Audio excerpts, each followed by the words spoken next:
Salut les amis, coucou les petits loups. C'est un édito chronique. De quoi avons-nous besoin? Alors ça fait un peu suite à la 562 bis. Qu'est-ce qui ferait que on remplacerait notre Z6 II?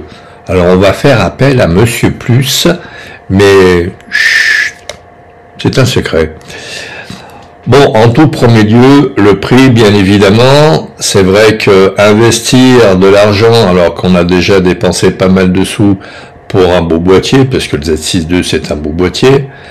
C'est vrai qu'à une certaine époque, j'avais pas peur de dépenser 2 mois de salaire, voire 3, dans des boîtiers style le D3, etc. Ou un 200 mm qui ouvrait à F2.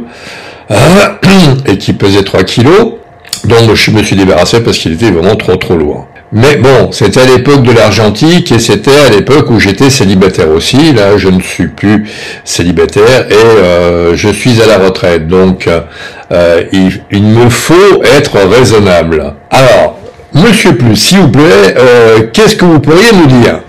Eh ben, la dynamique des capteurs, on n'en parle jamais, et c'est super important. Vous croyez pas?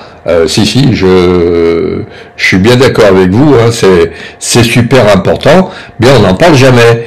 Et c'est vrai qu'avec une dynamique de 16 à 18 IL, ce serait vraiment super sympa.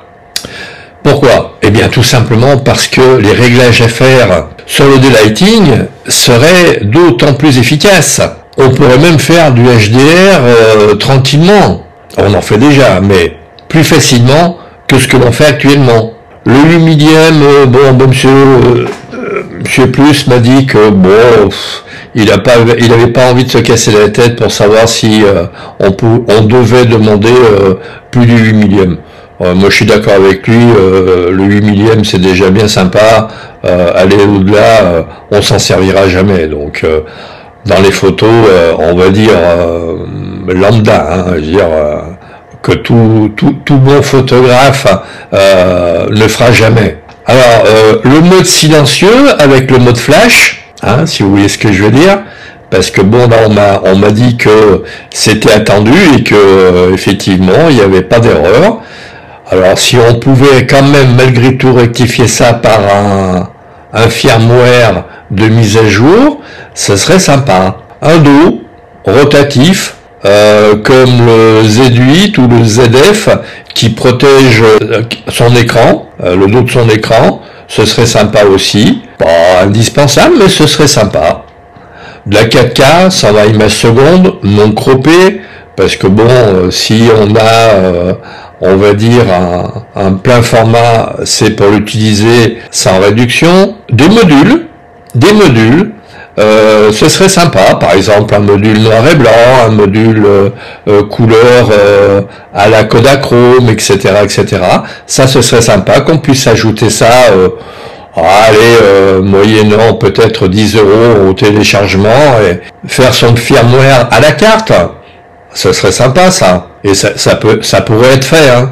Ça pourrait être fait. Alors, un autofocus à la Z8, avec le firmware 2.0, là ce serait super cool.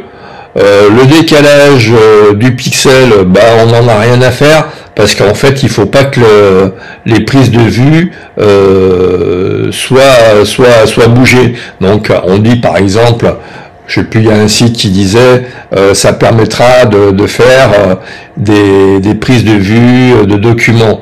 Oui, mais bon, les documents avec un iPhone, on fait une photocopie tranquillou de textes qui font des pages et des pages, donc ça nous sert pas à grand chose le pixel de décalage.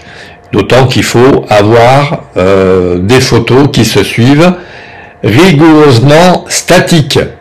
Donc, à part les photos d'architecture et de nature morte, on voit pas trop. Plus et moi, hein, vous en pensez?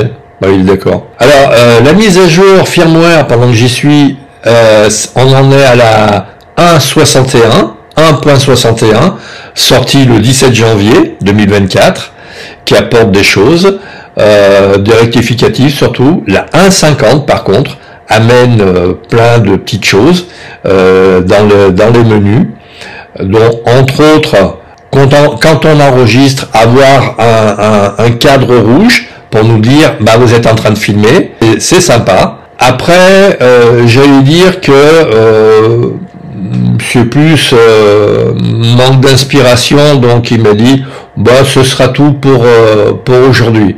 Je suis d'accord avec lui, parce que déjà le Z6 II a déjà pas mal de choses, et si Nikon veut bien faire des mises à jour de son firmware, un petit peu à la Z8, hein, où là on a des trucs qui sont rajoutés, des modules qui sont rajoutés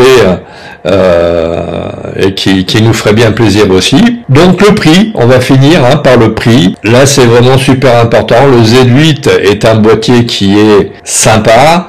Par contre 4600 €,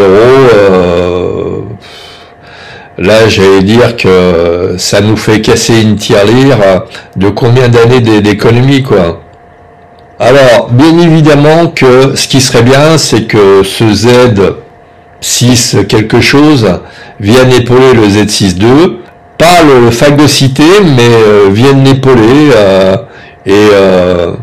bah maintenant il n'y a plus qu'à attendre. Hein. Sur ce les amis, bah, je vous dis à très vite dans une prochaine vidéo, et puis en attendant, faites de belles photos.